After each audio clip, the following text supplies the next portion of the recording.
Hi, this is Matthew Brickman with iMediate Inc. We've been talking for the past couple of months about all the new issues regarding same-sex marriage that will affect the lesbian, bisexual, gay, and transgender community. I wanted to follow up with what we've been talking about now that the Supreme Court has ruled and now that cases are starting to come in. I just wanted to talk about what some of the issues are that we are facing as mediators and also as attorneys and judges in the legal profession. Think back about 40 years ago when heterosexual couples were divorcing and it became not so taboo and there was more and more acceptability of it. Well, what happened was, as they were getting divorced, there was no case law, there were no statutes, there were no regularities with rulings between judges and the appellate courts, and there was just nothing there. And over the past 40 years, as rulings have taken place, now attorneys can go to case law and they can go to appellate decisions and say, hey, you know what, this is what the courts have traditionally been doing, and this is what we want you to do for our client. And that's what they argue for the judge. Well, that's where the same-sex marriage couples find themselves today, is they are where the heterosexual couples were 40 years ago. There's nothing on the books. They are going to be creating case law and creating normalcy in the judicial system, one case at a time. Some of the general issues that the courts are going to be facing is something just as simple as rewriting a statute to define who is it that are getting divorced, because now it's just going to be spouses. There is no husband-wife. It could be husband-husband. It could be wife-wife. But it's how do we define it? And right now, most statutes define it as husband-wife. And so something as simple as rewriting a statute to just define them as either petitioner and respondent or just a spouse is going to be necessary. And another issue is trying to define a marriage or define the relationship, and when did it become a legitimate relationship for acquiring property or even having a child.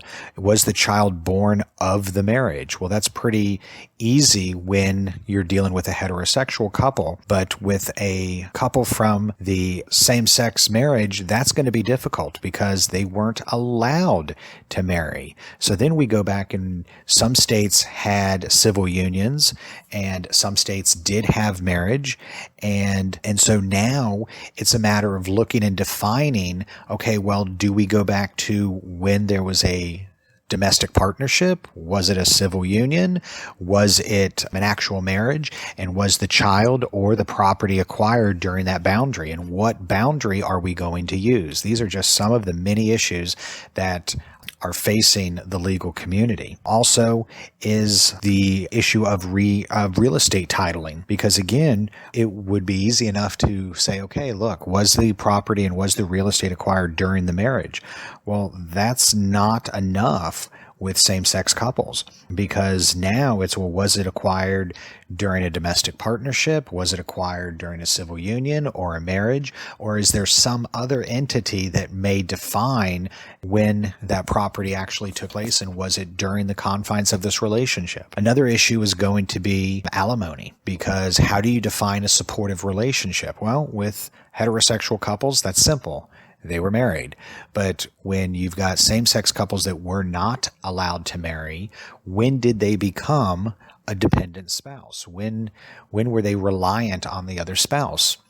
Was it during a domestic partnership, a civil union, or was it during the marriage, depending on where they lived? So how far back now do we go to define, as a mediator, what do I look at to define when that relationship started and now when it stops, and how long is that to be able to figure out what type of alimony that couple might be either entitled to receive or responsible to pay? These are just some of the many issues facing the legal community.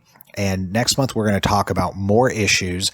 But if you'd like more information on same-sex couples or having your divorce done, whether you are a heterosexual couple or a same-sex couple, you can always find us online at ichatmediation.com, or you can always call us at 877-822-1479 or 561-262-9121, and I look forward to speaking with you in the future.